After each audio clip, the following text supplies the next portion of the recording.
Hello बच्चों, तो question देखते हैं कि which one of the following is paramagnetic in nature. Option 1 में दिया गया NiCO4, ऑप्शन 2 में दिया गया NiCN4 माइनस, ऑप्शन 3 में दिया गया है K4FeCN6, ऑप्शन 4 में दिया गया है FeF6 माइनस। तो इस क्वेश्चन को सॉल्व करने के लिए जो की कॉन्सेप्ट की हमको ज़रूरत है वो ये है कि हमको कैसे पता चलेगा कि एक कॉम्प्लेक्स पैरामैग्नेटिक नेचर का है। पैरामैग्नेटिक नेचर है मतलब कि उस कॉम्प्लेक्स में हमारे अनपेयर्ड इलेक्ट्रॉन्स प्रेजेंट है, अनपेयर्ड इलेक्ट्रॉन्स प्रेजेंट है, राइट। और अगर अनपेयर्ड इलेक्ट्रॉन प्रेजेंट नहीं है तो हम कह सकते हैं कि वो डायमैग्नेटिक बिहेवियर दिखाता है, डायमैग्नेटिक बिहेवियर। तो हम लिख सकते हैं does not have unpaired electron. तो उस चीज के लिए हमको एक एक करके सारे कंपाउंड्स का हाइब्रिडाइजेशन निकाल के उनका इलेक्ट्रॉनिक कॉन्फ़िगरेशन देखना पड़ेगा। अब जैसे कि फर्स्ट कंपाउंड हमको दिया गया NiCO4, तो NiCO4 में Ni का जो ऑक्सीडेशन स्टेट है वो 0 है, तो उसका कॉन्फ़िगरेशन है 3D8 4s2। CO जो है वो स्ट्रॉन्ग फील्ड लिगेंड है, तो इसीलिए जो इलेक्ट्रॉन्स है सारे पेयर्ड अप हो जाएंगे और हुन्स रूल फॉलो नहीं करेंगे, तो इसलिए वो हो जाएगा 1 2 3 4 5 6 7 8, और S के जो 2 हैं वो भी यहाँ पे आ जाएंगे, और बाकी जो लिगेंड के इलेक्ट्रॉन्स है वो आएंगे sp3 में यहाँ पे। तो इसीलिए यहाँ पे हम देख सकते हैं कि अनपेयर्ड इलेक्ट्रॉन्स है ही नहीं, तो नंबर ऑफ अनपेयर्ड इलेक्ट्रॉन्स यहाँ पे 0, तो ये डायमैग्नेटिक नेचर का है, डायमैग्नेटिक इन नेचर।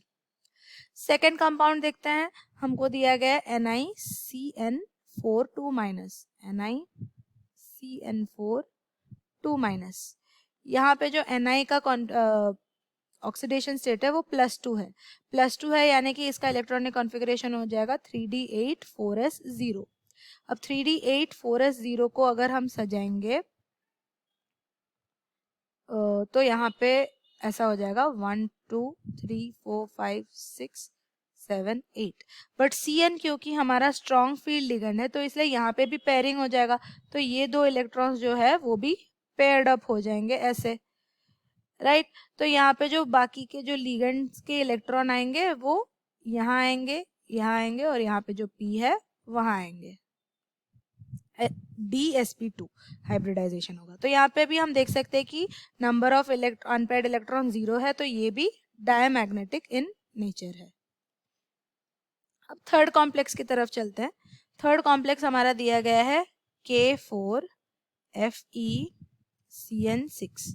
अब एक K का +1 चार्ज होता है तो 4 K के लिए +4 रहेगा, तो अनायन के ऊपर जो चार्ज है वो 4 माइनस है, तो इस हिसाब से हमारा जो Fe पे चार्ज आ जाता है वो +2 आ जाता है।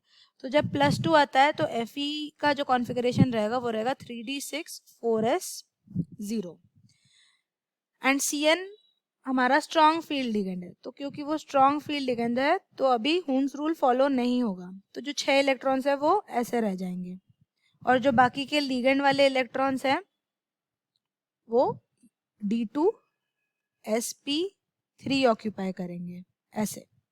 तो यहाँ पे भी हम देख सकते हैं कि नंबर ऑफ इलेक्ट्रॉन्स 0 है, तो ये भी डायमैग्नेटिक इन नेचर होगा। अभी रह गया हमारा लास्ट वाला कंपाउंड जो कि है FeF6 माइनस। अब FeF6 माइनस में यहाँ पे जो लिगेंड है वो फ्लोरीन है, फ्लोरीन वीक फील्ड लिगेंड होता है तो इसलिए पेयरिंग नहीं होगा।